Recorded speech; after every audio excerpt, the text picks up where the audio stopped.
Patreon.com/the Walk Off Podcast. $4 a month gets you in there. If you're watching this right now and you haven't hit the like button, Billy, get on it. Bug your brother. Tell him to do the same. Okay, let's talk Major League Baseball offense and what is going on. Home runs are up, Adam, and they are up. I sent you a stat there. They were up enough where you were like, whoa, that's substantial. So first 222 games of 2022, 398 home runs were hit. First 222 games of 2023, 515. So this is more than a 20% increase in home runs. Last year, a lot was made of the baseballs, right? And the manipulation of them from Major League Baseball. We heard about dead balls. And this is why to start this season, Adam, like, even though this is an incredible increase, does it do anything for you? Well, I mean, there's a lot of rule changes that came in, and we talked last week about the impact that the bigger bases is having on steals, and I mean, obviously, steal attempts, steal success rate is way up. I'm surprised by the impact bigger bases has had on home runs.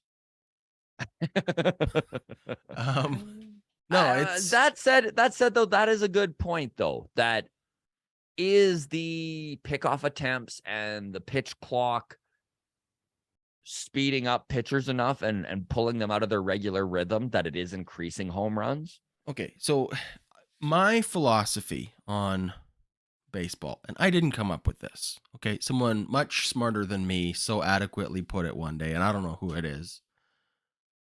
Baseball players don't hit pitches, they hit mistakes.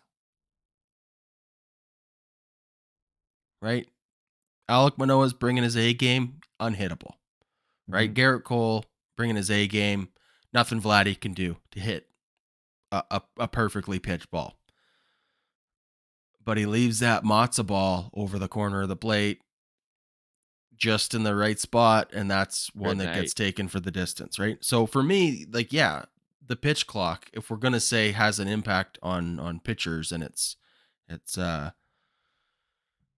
making them overthink or underthink or be rushed, and they're making mistakes because they don't have time to get in their rhythm. And if that's the thing, if quote unquote pitcher mistakes are up, then for me, that's where home runs are up comes from. It's just that, mistakes are up. They're going to get taken deep. Like, all offense is up. Singles are up. Doubles are up. Of course, home runs are up. And I don't think it's I don't think they tweaked the ball yet. I'm not willing to say they tweaked the ball yet.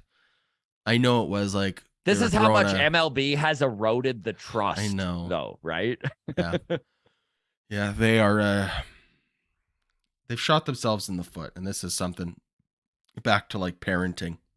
Is once you lose trust, or once your kids lose your trust, it's hard to get it back, right?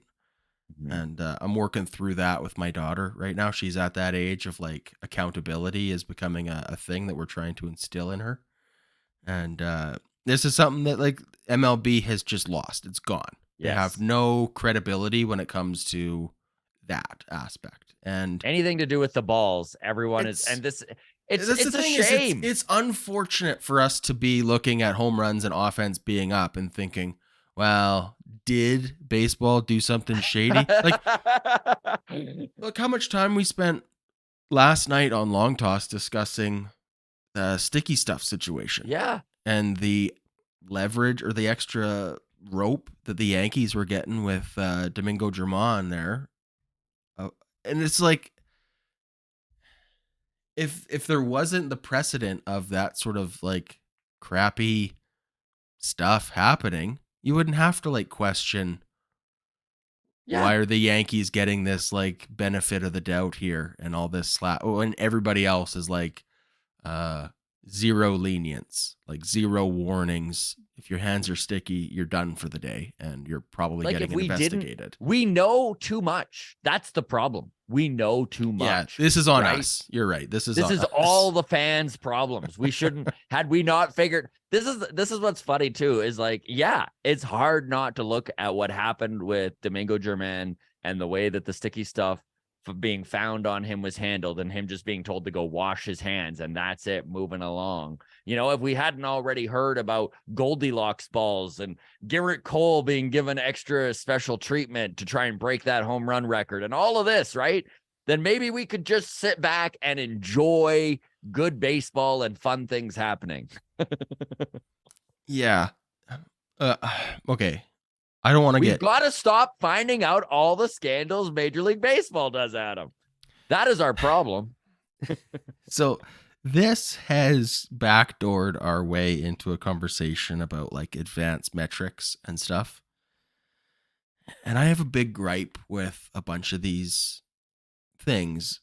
And this is why. It's a pseudoscience that we're pretending is a science.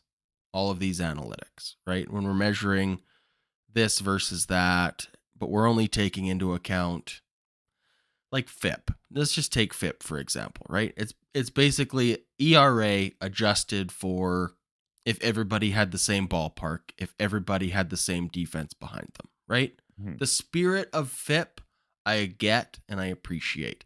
The problem is we're using an incomplete data set, and we're pretending like it's a complete data set. We're pretending like we've accounted for every factor, and We haven't. and we haven't, right? And like even the factors we have accounted for, right? Like, well, this guy plays in a shorter ballpark and this guy plays with a better defense behind him. So even though his ERA is lower, having Matt Chapman at third sure helps, or whatever, right? Yeah.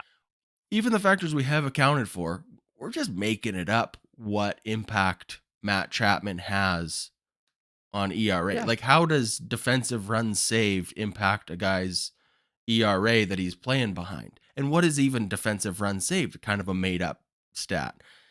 It's all just like made up stats on top of made up stats that are intentionally, I don't know. Has any of it been adjusted for weather? None of it has. And that's my point, Scott.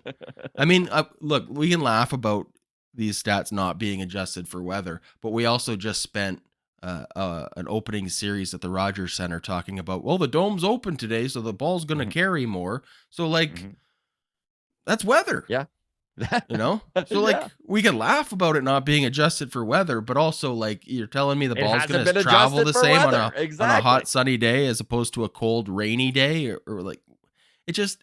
But again, it's just one of those things where it's like, well, we don't even know where to start in factoring in a sunny day in Toronto versus a sunny day in Chicago versus a rainy day in Phoenix. So we just won't even attempt it.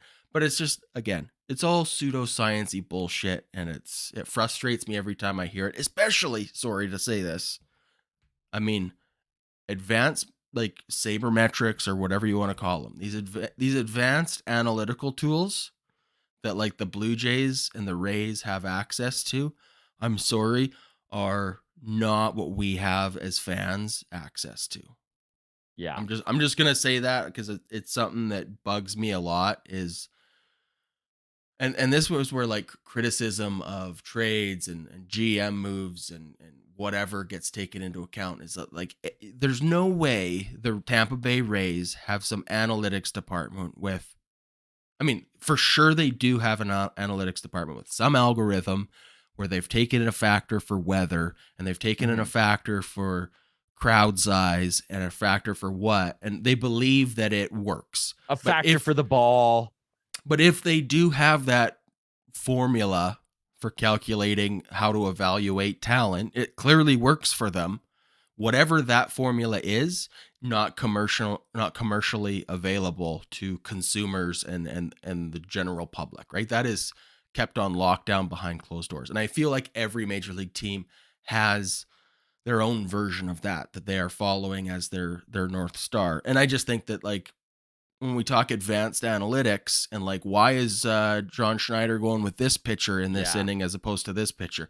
He's not working with fan graphs for his decision, right? And sometimes we get caught up in the, well, Baseball Savant says that this guy's spin rate versus lefties is higher on sunny days. And it's like, okay, but that's not what John Schneider's using to make his decision. So yeah, do you even have the ball math of dead ball divided by juiced ball times Goldilocks ball equals the average ball, right? Did you even do the ball math? Exactly. And what's the coefficient of a sunny day? Like, it's all tangential from here. So, boy, has this ever gone off the rails. But I know home runs are up, and let's just celebrate it as being a good thing.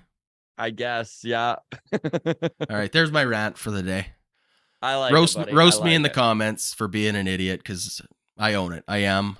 I just also think that some people pretend to be smarter than they are, and these fake analytics that we're pretending are scientific data when it's not. It's a pseudoscience, and it's fine. It's better than nothing. It's for sure like better than it was figured it out as 30 years ago. But yes. but yeah, let's just not pretend that it's like a conclusive thing that is scientific, because it's not. That's all. Okay. Rant over. Anything else you want to add on home runs way up before we move on? Nope.